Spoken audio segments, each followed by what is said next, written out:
സർവമംഗളമംഗല്യേ ശിവേ സർവാർത്ഥസാധികേ ശരണ്യേ ത്രംബകേ ഗൗരി നാരായണി നമോസ്തുതേ. ഒരു നവരാത്രി കാലം വീണ്ടും വന്നിരിക്കുകയാണ്. അപ്പം നമ്മളിപ്പോൾ ലളിതാ സഹസ്രനാമത്തിലെ 24 നാമങ്ങൾ കഴിഞ്ഞ കുറച്ച് ക്ലാസ്സുകളിലായിട്ട് നോക്കി. ഇനി 25ാമത്തെ നാമം നോക്കാം. ശ്രീ മഹാദേവിയെ നമ. ശുദ്ധവിദ്യാങ്കുരാങ്കാര ദ്വിജപംക്തിദ്വയോജ്വല. ശുദ്ധവിദ്യ അങ്കുരാകാര ദ്വിജപംക്തിദ്വയോജ്വല. ഇതിൽ ദേവിയുടെ 2 വരി പല്ലുകളും അത് തരുന്ന ആ മന്ദഹാസത്തിൻ്റെ ആ ഒരു ഭംഗിയെയും കുറിച്ചാണ് പറയുന്നത്. അപ്പോൾ ശുദ്ധവിദ്യയുടെ അങ്കുരരൂപമായ 2 വരി പല്ലുകൾ. അപ്പോൾ വിദ്യയുടെ രൂപമാണത്ര ആ ദേവിയുടെ ആ 2 വരി പല്ലുകൾ. ആ 2 വരി പല്ലുകൾ കൊണ്ട് ശോഭിക്കുന്നവൾ. അതായത് ശുദ്ധവിദ്യ എന്ന് പറയുമ്പോൾ ജ്ഞാനമാണ്, കലർപ്പില്ലാത്ത ജ്ഞാനമാണ് ശുദ്ധവിദ്യ. അപ്പോൾ ദേവിയുടെ ദന്തങ്ങൾ എന്ന് പറയുന്നത് ജ്ഞാനത്തിൻ്റെ അങ്കുരങ്ങളാണ് എന്നാണ് പറയുന്നത്. അപ്പോൾ ഉപാസകൻ ആരാണോ ദേവിയെ ഉപാസിക്കുന്നത്, പൂജിക്കുന്നത്, അയാളുടെ അജ്ഞാനത്തെ നശിപ്പിക്കുന്നതാണ് ദേവിയുടെ മന്ദഹാസം എന്നും വ്യാഖ്യാനത്തിൽ പറയുന്നു. അപ്പോൾ ഇവിടെ ശുദ്ധവിദ്യ അങ്കുരാകാര ദ്വിജപംക്തിദ്വയോജ്വല എന്നാണല്ലോ. അപ്പോൾ ശുദ്ധവിദ്യ എന്ന് പറയുമ്പോൾ ആ ജ്ഞാനം എന്നാണ്. അപ്പോൾ അങ്കുര ആകാര എന്ന് പറഞ്ഞാൽ അങ്കുര രൂപമായ ദ്വിജപംക്തി. ദ്വിജപംക്തി എന്ന് പറയുമ്പോൾ 2 വരിയിലെ ദന്തങ്ങൾ. ദ്വയോജ്വല അപ്പോൾ അതായത് പിന്നെ ശോഭിക്കുന്നവൾ. അപ്പോൾ ആ ദ്വയ എന്ന് പറയുമ്പോൾ 2ആണ്. ഉജ്ജ്വല ശോഭിക്കുന്നവൾ. പിന്നെ ദ്വിജ എന്ന ശബ്ദം കൊണ്ട് ബ്രാഹ്മണരെയാണ് കാണിക്കുന്നത്. അപ്പോൾ ഇതിൽ പറയുന്നത് ശുദ്ധവിദ്യയ്ക്ക് സമാനമായി കലർപ്പില്ലാത്ത ജ്ഞാനം, അതാണ് ശുദ്ധവിദ്യ എന്ന് പറയുമ്പോൾ കലർപ്പില്ലാത്ത ജ്ഞാനമാണ്. അപ്പോൾ ദേവിയുടെ ദന്തങ്ങൾ ജ്ഞാന അങ്കുരങ്ങളാണ് എന്ന് പറയുന്നു. അത് ദേവിയുടെ മന്ദഹാസം ഉപാസകൻ്റെ അജ്ഞാനം നശിപ്പിക്കുന്നു എന്നും പറയുന്നു. അപ്പോൾ ഇനി അടുത്ത ഒരു നാമം 26ാമത്തെ നാമം കർപ്പൂര വീടികാമോദ സമാകർഷ ദിഗന്ധര. ഇവിടെ താമ്പൂലമാണ് ഈ പിന്നെ കർപ്പൂര വീടികയുടെ ആമോദത്താൽ അല്ലെങ്കിൽ സുഗന്ധത്താൽ ആകർഷിക്കപ്പെട്ട ദിഗന്ധരങ്ങളോട് കൂടിയവളെന്നാണ് അതിൻ്റെ അർത്ഥം, മൊത്തത്തിലുള്ള അർത്ഥം. അപ്പോൾ ഇവിടെ കർപ്പൂര വീടിക എന്ന് പറയുമ്പോൾ ഒരു താമ്പൂലമാണ്. അതായത് ഏലം, ഇലവർഗ്ഗങ്ങൾ, പിന്നെ കർപ്പൂരം, കസ്തൂരി തുടങ്ങിയ സുഗന്ധ വസ്തുക്കൾ ചേർത്ത ഒരു താമ്പൂലമാണ് കർപ്പൂര വീടിക. അപ്പോൾ ദേവി ചർവണം ചെയ്യുന്നത് കർപ്പൂര വീടികയുടെ. അപ്പോൾ ദേവി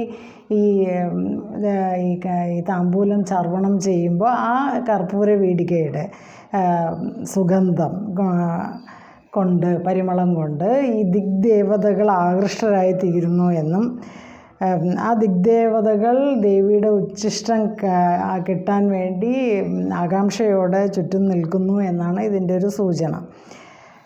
അപ്പോൾ അടുത്തൊരു നാമം 27ാമത്തെ നാമം ദ്വിജ സല്ലാപ മാധുര്യ വിനിർഭത്സിത കച്ഛപി. അപ്പോൾ ദേവിയുടെ സല്ലാപ മാധുര്യത്തെക്കുറിച്ചാണ്. അപ്പോൾ ദേവിയുടെ സംഭാഷണങ്ങളുമൊക്കെ വളരെ മധുരമുള്ളതാണ് എന്നും ആ സല്ലാപ മാധുര്യം കൊണ്ട് കച്ഛപിയെ വിനിർഭത്സിക്കുന്നവൾ. കച്ഛപി എന്ന് പറഞ്ഞാൽ സരസ്വതി ദേവിയുടെ കയ്യിലെ വീണയാണ് കച്ഛപി. ആ വീണയുടെ പേരാണ്. ആ വീണയുടെ സ്വരമാധുര്യം വളരെ പ്രസിദ്ധമാണ്. ആ വീണയുടെ വീണാനാദത്തെ പോലും തോൽപ്പിക്കുന്ന, അതാണ് വിനിർഭത്സിത കച്ഛപി. തോൽപ്പിക്കുന്നതാണ്, നിന്ദിക്കുന്നതാണ് ഈ ദേവിയുടെ സല്ലാപ മാധുര്യം. അതാണ്. അപ്പോൾ നിജ എന്ന് പറഞ്ഞാൽ തൻ്റെ സല്ലാപ മാധുര്യത്താൽ വിനിർഭത്സിത നിന്ദിക്കുന്നതാണ് അല്ലെങ്കിൽ തോൽപ്പിക്കുന്നതാണ് കച്ചബി, സരസ്വതിയുടെ വീണാനാദം. അല്ലെങ്കിൽ സരസ്വതിയുടെ വീണാനാദത്തേക്കാൾ മധുരമാണ് ദേവിയുടെ സല്ലാപ മാധുര്യം എന്നും പറയാം. അടുത്ത നാമം 28ാമത്തെ നാമം മന്ദസ്മിത പ്രഭാപൂര മജ്ജത് കാമേശ മാനസ. അപ്പോൾ ഇതിൽ ദേവിയുടെ മന്ദസ്മിതത്തെക്കുറിച്ച് പറയുന്നു. അപ്പോൾ ദേവിയുടെ രൂപത്തെക്കുറിച്ച് ആചാര്യസ്വാമികൾ, അതായത് ശങ്കരാചാര്യർ സൗന്ദര്യലഹരിയിൽ വളരെ നന്നായിട്ട് വർണ്ണിച്ചിട്ടുണ്ട്. അപ്പോൾ ദേവിയുടെ മന്ദസ്മിതം അല്ലെങ്കിൽ പുഞ്ചിരിയുടെ പ്രഭാപൂരത്തിൽ മുഴുകുന്ന മന്ദഹാസത്തോട് കൂടിയവൾ എന്നാണ് ഈ ഒരു നാമത്തിൻ്റെ അർത്ഥം. അതായത് മന്ദസ്മിത പ്രഭാപൂര മജ്ജത് കാമേശ മാനസ, അതായത് മന്ദസ്മിതത്തിൻ്റെ പ്രഭാപൂരത്തിൽ മജ്ജത് എന്ന് പറയുമ്പോൾ മുഴുകുന്ന കാമേശ മാനസ, കാമേശ മാനസത്തോടു കൂടിയവൾ. അപ്പോൾ കാമേശൻ എന്ന് പറഞ്ഞാൽ കാമേശ്വരൻ എന്ന പദം ശിവനെയാണ് കാണിക്കുന്നത്. കാമനെ ജയിച്ചവനാണ് കാമേശൻ. അപ്പോൾ കാമേശ്വരൻ എന്ന പദം കൊണ്ട് കാമനെ ജയിച്ച ശിവനെയാണ് കാണിക്കുന്നത്. അപ്പോൾ ശിവൻ മറ്റ് ആളുകളെ പോലെയോ ദേവന്മാരെയോ ഈ കാമവികാരങ്ങൾക്ക് കീഴ്പ്പെടുത്താനാകാത്ത കാമേശ്വരൻ്റെ അല്ലെങ്കിൽ ശിവൻ്റെ മനസ്സിനെ പോലും കീഴ്പ്പെടുത്തിയ ദേവി തൻ്റെ മന്ദസ്മിത പ്രഭാപൂരത്തിൽ മുഴുകുന്നതായിട്ട്. അപ്പോൾ തൻ്റെ മന്ദസ്മിതം കൊണ്ട് കാമേശ്വരനെ പോലും ദേവി കീഴടക്കി എന്നാണ് പറയുന്നത്. മന്ദസ്മിതത്തിൻ്റെ ആ ലാവണ്യവും അതിൻ്റെ അതിശയവും സർവ്വത്തിനെയും ആകർഷിക്കാനുള്ള ദേവിയുടെ മന്ദഹാസത്തിൻ്റെ കഴിവുമാണ് ഇവിടെ സൂചിപ്പിക്കുന്നത്. അപ്പോൾ അതാണ് മന്ദസ്മിത പ്രഭാപൂരം. മന്ദസ്മിതത്തിൻ്റെ പ്രഭാപൂരത്തിൽ മജ്ജത് കാമേശ മാനസ, മുഴുകുന്ന കാമേശ മാനസത്തോടു കൂടിയവൾ. 29ാമത്തെ ശ്ലോകം നാമം 29ാമത്തെ നാമം അനാഗലിത സാദൃശ്യ ചുബുകശ്രീ വിരാജിത. അനാഗലിത സാദൃശ്യ എന്ന് പറയുമ്പോൾ അതുല്യമായ ചുബുക എന്ന് പറയുമ്പോൾ ഈ കീഴ്ത്താടിക്കാണ് ചുബുക എന്ന് പറയുമ്പോൾ. ശ്രീ വിരാജിത, സൗന്ദര്യത്തിൽ വിരാജിക്കുന്ന. അപ്പോൾ ദേവിയുടെ കീഴ്ത്താടി ഭാഗത്തിൻ്റെ വർണ്ണനയാണ് ഈ ഒരു നാമത്തിലുള്ളത്. അതായത് അതുല്യമായിട്ടുള്ള ചുബുകം, കീഴ്ത്താടിയുടെ കീഴ്ചുണ്ടിന് താഴെയുള്ള പ്രദേശമാണ് ചുബുകം എന്ന് പറയുന്നത്. അതിൻ്റെ ശ്രീയാൽ സൗന്ദര്യത്താൽ വിരാജിക്കുന്നവൾ. അപ്പോൾ ദേവിയുടെ കീഴ്ത്താടിയുടെ സൗന്ദര്യത്തെക്കുറിച്ച് ഈ ഒരു നാമത്തിൽ വർണ്ണിക്കുന്നു. പല രീതിയിൽ ദേവിയുടെ ചുബുകത്തെ വർണ്ണിക്കാൻ കവികൾ ശ്രമിച്ചിട്ടുണ്ടെങ്കിലും അത് അനാദൃശ്യ, അതിനെ വിവരിക്കാനോ ഉപമിക്കാനോ കഴിയില്ല എന്നാണ് പറയുന്നത്. മറ്റൊന്നിനോടും വർണ്ണിക്കാൻ അല്ലെങ്കിൽ ഉപമിക്കാൻ കഴിയാത്ത ചുബുകത്തിൻ്റെ ആ ഒരു സൗന്ദര്യം, ആ സൗന്ദര്യത്താൽ, ആ ശ്രീയാൽ വിരാജിക്കുന്നവൾ. അതാണ് അനാഗലിത സാദൃശ്യ ചുബുകശ്രീ വിരാജിത. 30ാമത്തെ നാമം കാമേശബദ്ധമാംഗല്യ സൂത്രശോഭിത ഗന്ധര. ഇവിടെ കഴുത്തിൻ്റെ ആ ഒരു വർണ്ണനയാണ് പറയുന്നത്. കാമേശൻ കാമേശനാൽ ബദ്ധമാംഗല്യ, കെട്ടപ്പെട്ട, സൂത്രശോഭിത, അതായത് മംഗല്യസൂത്രം കൊണ്ട് ശോഭിക്കുന്ന ഗന്ധര, കഴുത്തോടു കൂടിയവൾ. കാമേശനാൽ ബന്ധമായ കെട്ടപ്പെട്ട മംഗല്യസൂത്രം കൊണ്ട് ശോഭിക്കുന്ന കന്ധരത്തോടു കൂടിയവൾ അല്ലെങ്കിൽ കഴുത്തോടു കൂടിയവൾ. അതാണ് ഈ ഒരു നാമത്തിൻ്റെ അർത്ഥം. ഇവിടെ ഇതുമായിട്ടൊരു കഥ നമുക്ക് ഈ ഒരു നാമമായിട്ട് പറയാം. അതായത് നമ്മൾ നേരത്തെ പറഞ്ഞല്ലോ, ചിദഗ്നി കുണ്ഡത്തിൽ ദേവന്മാർ തൻ്റെ ശരീരഭാഗങ്ങളൊക്കെ ഇട്ട് ഹോമിച്ചപ്പോഴാണ് ആ ഒരു അഗ്നികുണ്ഡത്തിൽ നിന്ന് ഒരു തേജപുഞ്ചമുണ്ടായി അതിൽ നിന്ന് ദേവീ രൂപം പ്രത്യക്ഷപ്പെട്ടു എന്ന് പറഞ്ഞല്ലോ. അപ്പോൾ ആ ദേവീ രൂപത്തെ, അത് നമ്മൾ നേരത്തെ ഒരു നാമത്തിൽ പറഞ്ഞു ആ കഥ. അപ്പോൾ ആ ദേവീ രൂപത്തെ എല്ലാ ദേവഗണങ്ങളും, ബ്രഹ്മാവ് തുടങ്ങിയ എല്ലാ ദേവഗണങ്ങളും സ്തുതിച്ചു. അപ്പോൾ ഈ ദേവിയെ പിന്നെ വിശ്വകർമാവ് ഈ ദേവിക്ക് താമസിക്കാനായി ഒരു മനോഹരമായ ഒരു നഗരം തന്നെ സൃഷ്ടിച്ചു എന്നും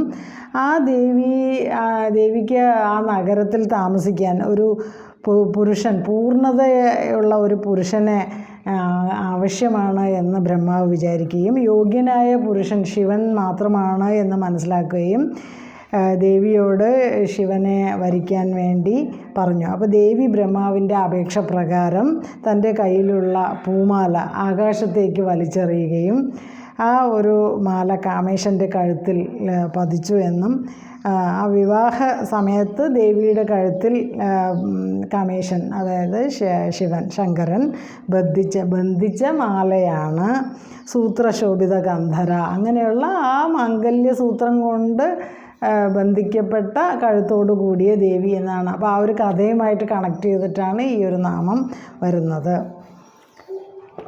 ഇനി അടുത്ത ഒരു നാമം 31ാമത്തെ നാമം കനകാംഗത കേയൂര കമനീയ ഭുജാന്വിത. അപ്പോൾ ഇവിടെ കൈകളുടെ ഭംഗിയാണ് പറയുന്നത്. കനകനിർമ്മിതമായ അംഗദം കേയൂരം എന്ന് പറയുമ്പോൾ തോൾവള, അംഗദം തോൾവളകൾ, അതാണ് അംഗദവും കേയൂരവും ഒക്കെ തോൾവളകളെയാണ് സൂചിപ്പിക്കുന്നത്. അങ്ങനെ കനകനിർമ്മിതമായ തോൾവളകളോ ഒക്കെ അണിഞ്ഞ കമനീയമായ കൈകളോട് കൂടിയവൾ, അതാണ് അംഗദ. കനകം സ്വർണം, അംഗദം തോൾവള, കേയൂര കമനീയ ഭുജാന്വിത. അപ്പോൾ ഇവിടെ കനകം കൊണ്ട് നിർമ്മിച്ച തോൾവളകൾ അണിഞ്ഞ ദേവി, അങ്ങനെ ആ ദേവിയുടെ ആ കൈകളുടെ ഭംഗിയെ വർണ്ണിക്കുന്നതാണ് ഈ നാമം. അപ്പോൾ അടുത്തൊരു നാമം നോക്കാം. രത്നഗ്രൈവേയ ചിന്ത കലോല മുക്താഫലാന്വിത. അപ്പോൾ ഇവിടെ കണ്ഠാഭരണങ്ങൾ, അതായത് കഴുത്തിൽ തന്നെ അണിഞ്ഞ ആഭരണത്തെക്കുറിച്ച് പറയുന്നു. രത്നഗ്രൈവേയ, രത്നം പതിച്ച, ചിന്താകലോല മുക്താഫലാന്വിത. അതായത് ചിന്ത എന്ന് പറയുമ്പോൾ, ചിന്താകം എന്ന് പറയുമ്പോൾ പതക്കം, ചിന്താകം പതക്കം, ലോല എന്ന് പറയുമ്പോൾ ഇളകുന്ന, മുക്താഫല അന്വിത മുത്തുകളോട് കൂടിയവൾ. അപ്പോൾ രത്നനിർമ്മിതമായ കഴുത്തിലണിയുന്ന കണ്ഠാഭരണം ചിന്താകത്തോടും, അതായത് പതക്കമുള്ളതാണ്, ലോലങ്ങളായ ഇളകിക്കൊണ്ടിരിക്കുന്നതാണ്, മുക്താഫലങ്ങളോടും, അതായത് മുത്തുകളോടും കൂടിയവൾ. അപ്പോൾ ആ പതക്കം മുത്തുകൾ കൊണ്ടുള്ളതാണ്, പിന്നെ അതുപോലെ ഇളകുന്നതാണ്, രത്നങ്ങൾ പതിച്ച ആ കണ്ഠാഭരണമാണ്. അപ്പോൾ കഴുത്തിലെ മാലയെക്കുറിച്ചാണ് ഇവിടെ പറയുന്നത്. അപ്പം ദേവിയുടെ ആഭരണങ്ങളും ശരീരവർണ്ണനയും ഒക്കെയാണ് ആദ്യത്തെ കുറേ നാമങ്ങളിൽ വരുന്നത്. ഇനി 33ാമത്തെ നാമം കാമേശ്വര പ്രേമരത്ന മണിപ്രതിപണസ്തനി. കാമേശൻ ശിവൻ്റെ പ്രേമമാകുന്ന, അതായത് പ്രേമമാകുന്ന മണിക്ക്, പ്രേമരത്ന മണി പ്രതിപണസ്തനി, പ്രതിപണമായ സ്തനങ്ങളോട് കൂടിയവൾ. അപ്പോൾ കാമേശൻ, അതായത് പരമശിവൻ്റെ പ്രേമമാകുന്ന മണിക്ക് പകരം കൊടുത്ത സ്തനങ്ങളോട് കൂടിയവൾ. അപ്പോൾ ദേവിയുടെ സ്തനങ്ങളെക്കുറിച്ച് പറയുന്ന ഈ ഒരു ശ്ലോകത്തിൽ, ഈ ഒരു നാമത്തിൽ. 34ാമത്തെ നാമം നാഭ്യാലവാല രോമാളി ലത പല കുജദ്വയി.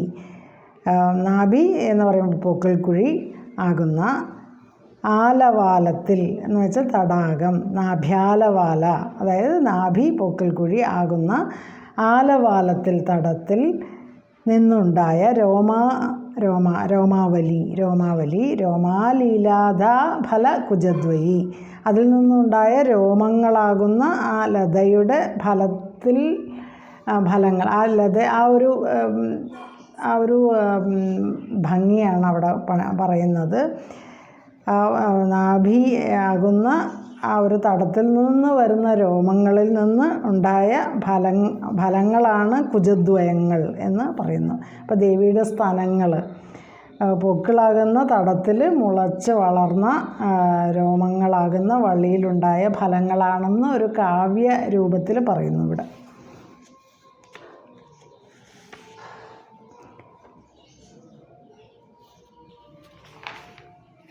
പിന്നെ ഇനി 35-ാമത്തെ നാമം ലക്ഷ്യ രോമലതാധാരഥ സമുന്നേയ മധ്യമ.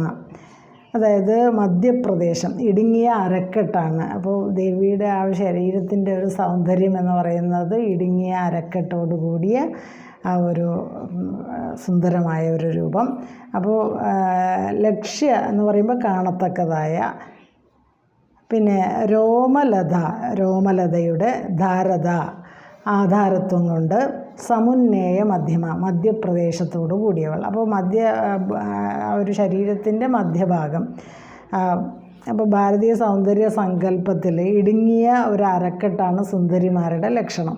അപ്പോൾ ഇവിടെ ദേവിയുടെ ആ ഒരു കാണത്തക്കതായ രോമലതയുടെ ആധാരത്വം കൊണ്ട് ഊഹിക്കാവുന്ന മധ്യപ്രദേശത്തോടു കൂടിയവൾ എന്നാണ് ഈ ഒരു ഇടുങ്ങിയ അരക്കെട്ടിന് വർണ്ണിച്ചിരിക്കുന്ന ആ ഒരു നാമത്തിൻ്റെ അർത്ഥം. പിന്നെ അടുത്തത് സ്തനഭാരത്തെക്കുറിച്ച് പറയുന്നു. സ്തനഭാരദലന്മധ്യ പട്ടബദ്ധവലിത്രയ. അതായത് സ്തനങ്ങളുടെ ഭാരം കൊണ്ട്